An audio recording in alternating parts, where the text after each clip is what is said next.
Good morning, everybody, and thanks, Jörg, and thanks to Eurocaja Rural Fundación for the opportunity to take part, even remotely, from the European Parliament in Brussels to this important event today in Toledo.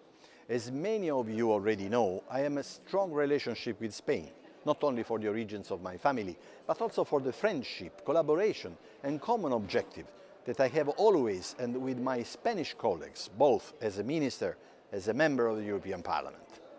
This relationship have led the important and tangible result for Spanish, Italian and more generally Mediterranean farmer and agri-food producers.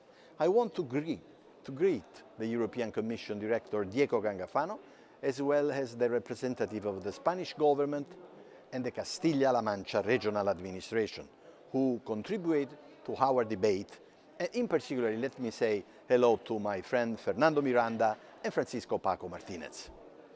Let me also thank Director Susana Cortes and all the organizer of the Rural Summit, Agro, for the extremely appreciated invitation.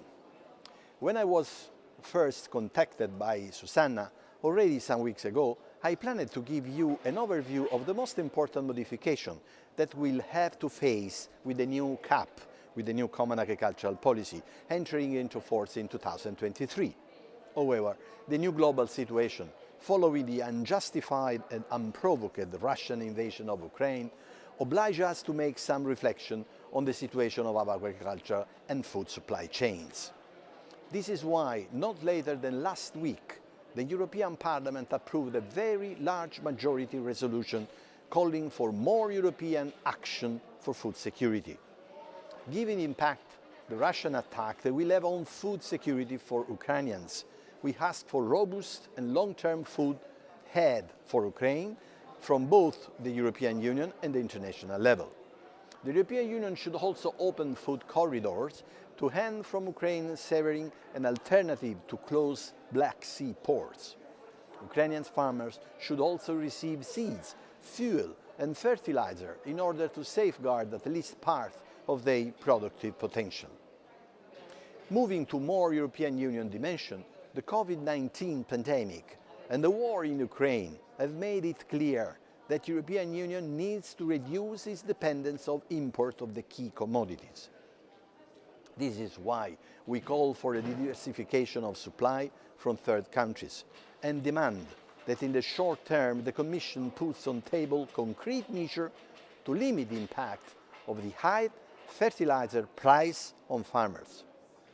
To reduce the dependence on fertilizer import in the long term, we also propose a switch to alternative organic sources of nutrients for agriculture and stronger support for agricultural innovation, in particular in the field of new sustainable biotechnologies.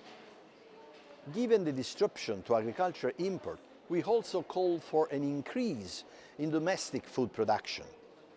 And in this context, we welcome the package of measures presented last week by the European Commission, which includes several requests from the Committee of Agriculture and Rural Development on the European Parliament to ensure the European Union contributes to safeguard global food security through an international cooperation and support the most affected farmers.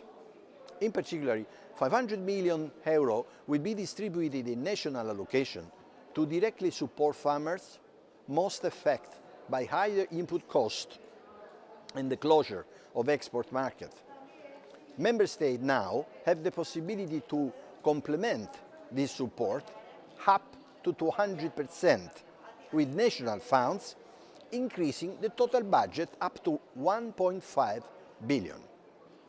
In addition, to address liquidity difficulty currently faced by farmers, the European Union country will be allowed to pay increased level of CAP direct payment in advance.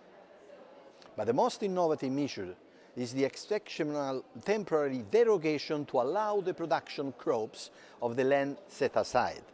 The famous ecological focus area in the European Union will maintain full greening payment for farmers. Not only this, to support the economic sustainability of our agri-food chain, there will also be a new temporary crisis framework for state aid, which will allow Member States to support farms with up to €100,000 per year and agri-food producer for €400,000. These few words is just to tell you that the union stands by our farmers, and it doesn't stop putting on the table the cap price reserve of €500 million. For long, too long, we have considered peace as well as food security as given. The explosion of the conflict in Ukraine has destroyed this conviction and highlighted our dependence of import of products such as cereals and soybeans. Therefore, now a change of direction is needed to overcome any objective that leads to the low growth of our production potential. On the contrary, we need a plan that supports greater strategic autonomy of the Union, also on the agri-food market. I stop here, and I would like again to thank you very much for this invitation. I'm sorry I've been not possible to be with you today, and I look forward to the conclusion of our summit. Thanks a lot. By Paolo De Castro.